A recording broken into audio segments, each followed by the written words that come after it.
bravely forward. Yom Kippur is a fast day when Jews ask God to forgive them and seal their fate for the coming year in the Book of Life. I want to wish all my Jewish and Junitarian friends a meaningful Yom Kippur. I want to thank our music director, Dick, for suggesting I watch a sermon by the Reverend Ralph Fairs about Ralph Waldo Emerson. I realize that many of us do not know a lot about Emerson, including me, even though he almost single-handedly formed a new kind of Unitarianism that many of us still follow. I want to start by reading you a part of a famous Puritan sermon that the Boston Unitarians and Emerson were against. The sermon is known by the title, Sinners in the Hands of an Angry God. So this is what the Unitarians were against. The God that holds you over the pit of hell, much as one holds a spider or some loathsome insect over the fire, abhors you and is dreadfully provoked. God's wrath toward you burns like fire. He looks upon you as worthy of nothing else but to be cast into the fire. He is of purer eyes than to bear to have you in his sight. You are 10,000 times so abominable in his eyes as the most hateful venomous spider is in ours. You have offended him infinitely more than ever a stubborn rebel did his prince. And yet 'tis nothing but his hand that holds you from falling into the fire every moment. There is no other reason to be given why you have not dropped into hell since you arose this morning than that God's hand has held you up. The Reverend Edwards gave several such gruesome images. These sermons would go on for hours. But then gave people hope for God's mercy. The door to God's grace was open to sinners if they would just act faithfully and follow the way of the church. It is important to know that Pastor Edwards was fired by his congregation, not because of his harsh reading of God's punishment, but over a baffling to me rule about who could and could not take communion during a service. So that sermon was one of the things that Unitarians and Ralph Waldo Emerson were against. Who was Emerson, and why should you care? In this homily, I want to tell you three things. Who was Emerson? What is Transcendentalism, which he was the forerunner of? And how closely does Emerson's 1838 Boston style match our 2024 Victoria style of Unitarianism? I'm going to scratch a lot of surfaces to do this in 20 minutes, so strap in. UUA in Boston produces a magazine, monthly magazine, and their editor, Richard Higgins, wrote, Ralph Waldo Emerson was born in 1803 into a line of Puritan and Congregationalist ministers. His father, the Reverend William Emerson, was regarded as a liberal in those days. And Emerson moved in that direction too, favoring a non-literal reading of the Bible and non-dogmatic Christianity that emphasized the moral law and that revelation was ongoing. Emerson was ordained into the Unitarian ministry and became pastor of Boston's Second Church in 1829. He resigned after just 3 years, likely because he questioned his own vocation. By the late 1830s, finding the institutional church in New England more dead than alive, he went even beyond the liberals of his day, calling into question the foundations of historical Christianity. Emerson condemned religious formalism, but he remained throughout his life a religious as well as a spiritual person. His goal, many scholars say, was to bring religion back to life, not to destroy it. He wanted to free religion from the conventions of the day. A short walk from Emerson's house was a small body of water called Walden Pond. As a form of transcendental experiment, Emerson's friend Henry Thoreau took to living in a shack beside that pond. Perhaps you've heard of the book that Thoreau wrote about the experience at Walden Pond, maybe? Many Unitarians have. That could be another homily. The book was called Walden. At first, in reaction to some of Emerson's teachings, Fundamentalist Christians in Boston called him transcendental as a slur. They felt that his writing was out of this world, unconventional, and transcending the universe. Emerson and his friends in Boston wore that slur like a badge of honor and formed a book club called the Transcendentalists. In what I imagine was similar to our forum, they read new critiques of the Bible, they read of Buddhism, the Bhagavad Gita, Zoroastrianism, and other Eastern religions. And they loved nature. They felt that going into a forest or sitting beside a lake was good for a person. And they were joined by a woman named Margaret Fuller. Now, Margaret Fuller was an avid reader. Her father, a US congressman, forbade Margaret from reading women's magazines, which were usually about etiquette. Instead, he taught her Latin, geometry, geography, etc. She learned German and French on her own. She wrote newspaper articles in favor of education for women and against slavery.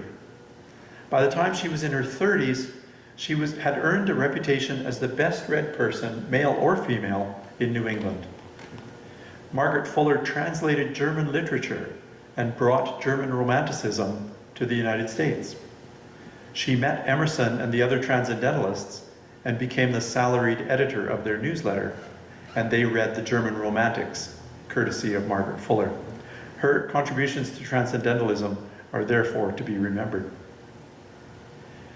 The way they saw it, Transcendentalism was a philosophy which says that thoughts and spiritual things are more real than human experience and material things. I'll come back to that. When I say that thought is more real, what Emerson says specifically was that our intuition is our best guide to godliness. Don't listen to the stale and lifeless theology of churchmen who tell you the rules for Christian living. Your soul knows how to live correctly. God is real, Emerson would say, and Jesus was a gifted teacher and a man like any other man. During the 1840s, this was radical and heretical.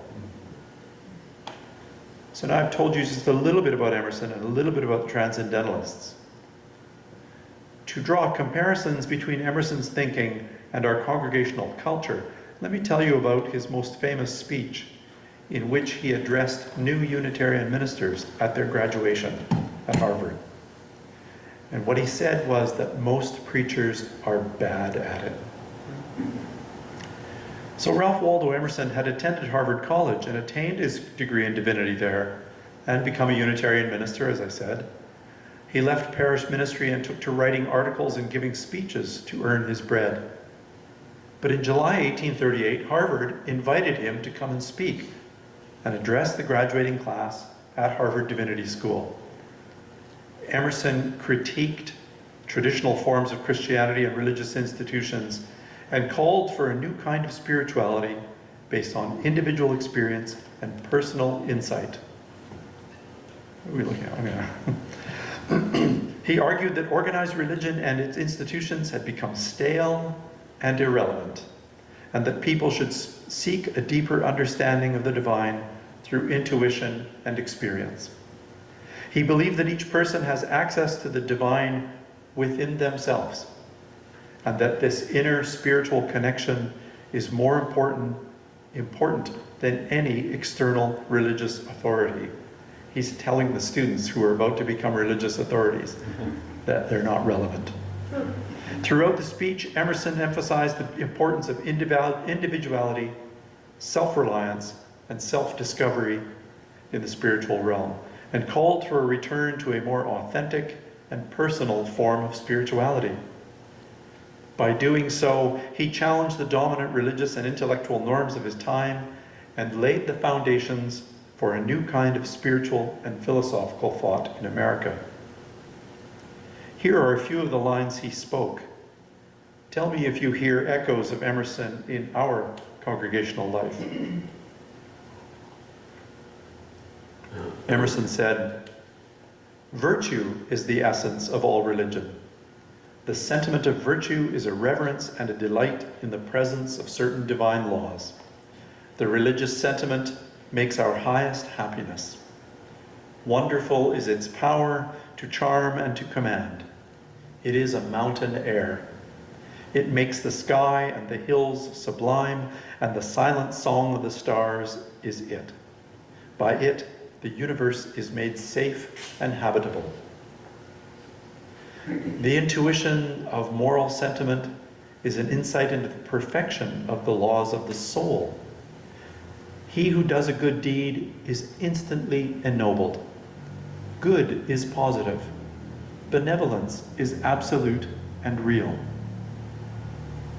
Every man, we would now say person, every man is a divinity in disguise. This sentiment is divine and deifying. Through it, the soul first knows itself. This thought dwelt always deepest in the minds of people in the devout and contemplative East. Not only in Palestine, where it reached its purest expression, but in Egypt, in Persia, in India, and in China.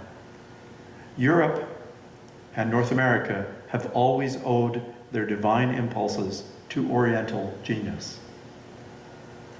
Emerson went on, people may hear of Jesus and read the holy writings, but the most important thing is your intuition. You cannot be told that something is holy and be done with it. You cannot take these things at second hand. You must feel what you know to be true. Jesus Christ was among the race of the prophets. He said, I am divine, but his doctrine and memory suffered distortions in his time and in the following ages. Jesus spoke of miracles because he felt that man's life was the miracle. The Christian churches have made monstrous distortions of the words of Jesus. Historical Christianity has fallen into the error that corrupts all attempts to communicate religion. As it appears to us, it is not the doctrine of the soul, but an exaggeration of the personal, the positive, and the ritual. Historical Christianity dwells with noxious exaggeration about the personhood of Jesus. By this Eastern monarchy of a Christianity which laziness and fear have built, the friend of man has become the injurer of man. The manner in which his name is surrounded with expressions which were once sallies of admiration and love, but are now petrified into official titles, kills all generous sympathy and liking. And then he went after the preachers. The injustice of the vulgar tone of preaching is not less flagrant to Jesus than to the soul which it profanes. The preachers do not see that they make his gospel not glad, and they shear him of the locks of beauty and the attributes of heaven. When I see a majestic true orator, an upright judge, a dear friend, when I vibrate to the melody and fancy of a poem, I see beauty that is to be desired. Do not degrade the life and dialogues of Christ out of the circle of this charm by insulation and peculiarity. Let them lie as they fall, alive and warm, part of human life and of the landscape and of the cheerful day. Emerson carried on, to this holy office, graduates, you divinity graduates propose to devote yourselves. I wish you may feel your call in throbs of desire and hope. But it is my duty to say that to you, that the need was never greater of a new revelation. I sadly believe in the facts of the universal decay and now almost death of faith in society. The soul is not preached. The church seems to totter to its fall, almost all life extinct. Preaching is the expression of the moral sentiment in application to the duties of life. But in how many churches, by how many prophets, tell me, is man taught that he has an infinite soul? None. That the earth and the heavens are passing into his mind? None. That he is drinking forever the soul of God? None. Faith should blend with the light of rising and setting suns, like we sang about, with the flying cloud, the singing bird, and the breath of flowers. But now the priest's Sabbath has lost the splendor of nature. It is unlovely. We are glad when the sermon is done. we do make, even sitting in our pews, a far better, holier, sweeter world for ourselves. Whenever the pulpit is usurped by a formalist, then is the worshipper defrauded and disconsolate. We shrink as soon as the prayers begin which do not uplift, but smite and offend us. The prayers and even the dogmas of our church are insulated from anything in the life and the business of the people. These sermons and dogmas mark the height to which our waters once rose. I weep for the unhappy man who is called to stand in the pulpit and not give bread of life. Certainly there have been periods when a greater faith was possible in names and persons. The Puritans in England and America found scope for their austere piety and their longings for civil freedom. But the Puritan creed is slipping away and nothing is coming to fill its place. Any hold that worship used to have on people is gone or going. It has lost its grasp on the affection of the good and the fear of the bad. In the country, parishes are closing. This was 1838. People are starting to see that withdrawing from religious meetings is an indicator of good character. So let me admonish you, first of all, to go alone. Refuse the good models, even those which are sacred in the imagination of men, and dare to love God without mediator or veil. Now let us do what we can to rekindle the quenched fire of the altar. The question returns, what shall we do? All attempts to project and establish new rites and forms seem to be in vain. Faith makes us, and not we it, and faith makes its own forms. Let the breath of new life be breathed by you through the forms already existing. For if you were once alive, you shall find they come back plastic and new. The remedy for the deformities of the church is first soul, and second soul, and evermore soul. The second remedy is also good and eager preaching. I look for the hour, he concluded. I look for the hour when the supreme beauty, which ravished the souls of those Eastern men, and chiefly those of the Hebrews, and through their lips spoke oracles to all time. I look for the day when those speak for us as well. The Hebrew and Greek scriptures contain immortal sentences that have been bread of life to millions. But they have no special integrity. They are fragmentary. They're not shown in their order to the intellect. I look for a new teacher that shall follow those shining laws, that he shall see them come full circle, shall see the world to be the mirror of the soul, shall see the identity of the law of gravitation with purity of heart. I look for someone who will show that duty is one thing, along with science and beauty and joy. There's a lot in Emerson's 1838 speech. He went on for about 90 minutes. He spoke a lot about living a principled life. He believed that all persons had inherent worth and dignity because all have souls. He believed that we should be open to the teachings of Eastern religions. He believed that through intuition we must all make a responsible search for truth and meaning. He saw that the Jewish and Christian Bibles had good sentences and sentiments, but they were out of order and often poorly taught. And Emerson believed that nature held the answers to many of our questions about the life well lived. I've told you about Ralph Waldo Emerson. I've told you about the Transcendentalists, and I've told you a bit about his Transcendentalism, the philosophy which says that thoughts and spiritual things are more real than ordinary human experience and material things. And I've read to you just a very small amount of his 1838 speech to the Divinity School graduates. Has any of that Transcendentalism resonated with you? Or do you prefer the fire and brimstone of Jonathan Edwards' Sinner's sermon? I hope this talk has inspired you to learn more about our Unitarian roots, and I look forward to our forum.